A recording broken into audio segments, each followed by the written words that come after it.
ఈరోజు మనము మల్టీ అంటే మల్టీ కొంచెం శనగలుతో బఠానీతో ఉల్వలు ఇవన్నీ కలిపిన మల్టీ అన్నమాట. దీంట్లో శనగలు ఉన్నాయండి. బ్రౌన్ శనగలు, గ్రీన్ శనగలు, తెల్ల బఠానీలు, ఇట్లా పచ్చి బఠానీల్లో గ్రీన్ కలర్వి, పచ్చవి, ఉల్వలు ఇవన్నీ ఉన్నాయన్నమాట. ఇవన్నీ కలిసిన దాంతో నేను పావ్ బాజీ ఎలా తయారు చేసుకోవాలో హెల్తీగా నేను చూపిస్తాను. ఇదంతా ఇవి కొద్దిగా ఒక 2-3 అవర్స్ వాటర్ వేసి నానపెట్టేసి కుక్కర్కి వేసుకొని బాయిల్ చేసి పెట్టుకున్నానండి. ఇది ఇంకా యాక్చువల్గా ఇవన్నీ ఇట్లా ముందు ప్రిపేర్ చేసుకుంటే బాగా కావాలంటే అదో ఇలా అంతా స్మాష్ చేసేసి పెట్టుకోవాలి. అన్నీ ఇట్లా అవుతున్నాయి కదా అంట ఇట్లా మామూలుగా ఉడకపెట్టి వేసి పెట్టుకున్నాను. అయిపోయినాక తర్వాత పొటాటో తీసుకొని కట్ చేసుకొని మళ్ళీ కుక్కర్కి వేసుకొని బాయిల్ చేసి పెట్టుకున్నాను. ఇలా పీల్ తీసేసి బాయిల్ చేసి పెట్టుకున్నాను. బాయిల్ చేసిన పొటాటో, ఆల్రెడీ నానపెట్టేసి ఉడకపెట్టిన మల్టీగ్రెయిన్ శనగలు, బఠానీ. దీంతో అయిపోయినాక మనము ఆనియన్, టమాటో కట్ చేసుకొని పేస్ట్ చేసి పెట్టుకున్నానండి. ఇది ఆనియన్ టమాటో పేస్ట్ చేసి పెట్టుకున్నాను. ఇలా ఇవన్నీ అయిపోయినాక అల్లము అండ్ ఎల్లిపాయలు తీసుకొని అల్లం వెల్లుల్లి పేస్ట్ తయారు చేసి పెట్టుకున్నాను. ఎందుకు నేను అన్నీ చూపిస్తున్నాను అంటే యాక్చువల్గా నా ఛానల్ కొద్దిగా తెలుగు వాళ్ళే కాకుండా వేరే లాంగ్వేజ్ వాళ్ళు కూడా చూపిస్తారు. నేను వినేది వాళ్ళకు అర్థం తెలుగు చూడరు కాబట్టి ఇంగ్లీష్లో చెప్తే మళ్ళా మన తెలుగు వాళ్ళకి అదే రీచ్ అయినట్టు ఉండదనేసి నేను అన్ని ఇంగ్రీడియంట్స్ స్పష్టంగా చూపిస్తున్నాను. తర్వాత అల్లం వెల్లుల్లి పేస్ట్ అయిపోయింది. తర్వాత జీలకర్ర ఫ్రై చేసేసి వేయించి జీలకర్ర పొడి చేసి పెట్టినాను అనమాట. అయిన తర్వాత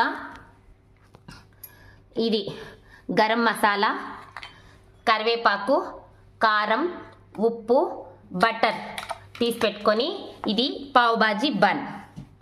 ఓకేనా అండి? ఇప్పుడు మనము తయారు చేసే విధానం చూసుకుందాము. ఇంకొకసారి ఇంగ్రీడియంట్స్ మళ్ళీ చెప్పుకుందాము.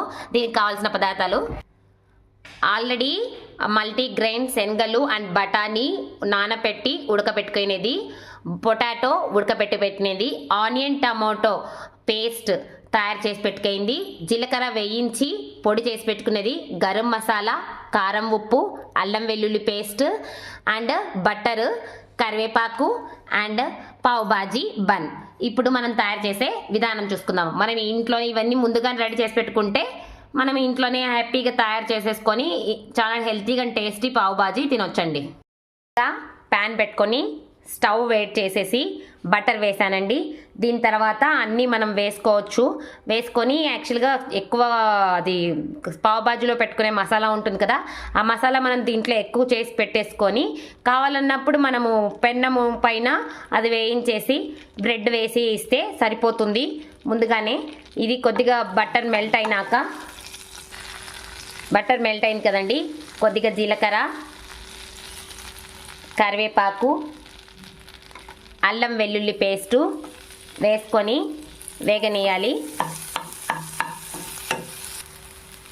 తర్వాత ఆనియన్ టమాటో పేస్ట్ వేసేసి కొద్దిగా పచ్చి వాసన వెళ్ళేంత వరకు వేయించాలి. ఇప్పుడు ఈ ఆనియన్ అండ్ టమాటో పేస్ట్ బాగా దగ్గర పడింది కదండి. ఇప్పుడు మనము ఆల్రెడీ ఉడకపెట్టుకున్న మల్టీగ్రెయిన్స్ శనగలు అండ్ బఠానీ వేసాలి. దాని తర్వాత మనకు ఎంత కావాల్సింటే అంత వేసుకోవాలి. తర్వాత పొటాటో, మనం ఆల్రెడీ ఉడకపెట్టిన పొటాటో వేసుకొని కొద్దిగా వాటరు, ఉప్పు, కారం వేసుకోవాలి. పొటాటో అండ్ మల్టీగ్రెయిన్స్ శనగలు, బఠానీ అన్నీ వేసాను కదండి. ఇప్పుడు కొద్దిగా వాటర్ వేసుకోవాలి. తర్వాత గరం మసాలా అండ్ జీలకర్ర వేయించి మనం పొడి చేసుకున్నది, జీలకర్ర పొడి, ఉప్పు, కారం ఇవన్నీ వేసుకొని మనము బాగా కలుపుకోవాలి. యాక్చువల్గా ఇవి మనకు అంటే దీనికి ఎంత కావాలంటే అంత కర్రీ మళ్ళీ చేసుకొని మనము దాంట్లో పెన్నం మీద వేసేసుకొని పావ్ బాజీకి చేసి పెట్టుకోవచ్చు. నేను ఇది వేసి కొంచెం బాగా స్మాషర్తో స్మాష్ చేసేసి కావాలి ఇంకొద్దిగా వాటర్ కావాలేసి కొద్దిగా ఉడికించాలండి. ఉడికిస్తే రెడీ అయిపోతుంది. ఇప్పుడు కొద్దిసేపు 5 నిమిషాలు ఉడకనివ్వాలండి. అంతలోపల మనం ఏం చేద్దామంటే బన్నుని పావుబాజీకి అయ్యే బన్నుని కాల్చి రెడీ చేసి పెట్టుకుందాము. బన్నుని ఇలా కట్ చేసి పెట్టుకున్నానండి. ఇప్పుడు ఈ బటర్ ఉంది కదండి, బటర్ వేసేసుకొని ఇలా యాక్చువల్గా కొద్దిగా ఫ్రై చేసి పెట్టుకోవాలి. ఇది బాయిల్ అయిందండి. ఇప్పుడు ఇది మనం ఇంకా దించేసుకోవచ్చు. మనకు కావాలన్నప్పుడు ఎంత కర్రీ కావాలంటే అంత పావుబాజీకి ఇప్పుడు ఇది వేయిస్తున్నాను కదా, అంతా వేయించేసుకొని మళ్ళీ అంత మనము పెట్టుకొని సర్వింగ్ చేసుకోవచ్చు. ఎంతో టేస్టీ ఎమ్మీ మల్టీ శనగలు అండ్ బఠానీ పావుబాజీ రెడీ అయిందండి. మనము ఇదంతా దానిపైన బటర్ వేసుకొని సర్వ్ చేసుకున్నాము. మీరు ట్రై చేయండి. ఇది హెల్తీ అండ్ టేస్టీ. మనం ఏవి అని ఎక్కువ మసాలా కానీ ఏమి కానీ కలపలేదు.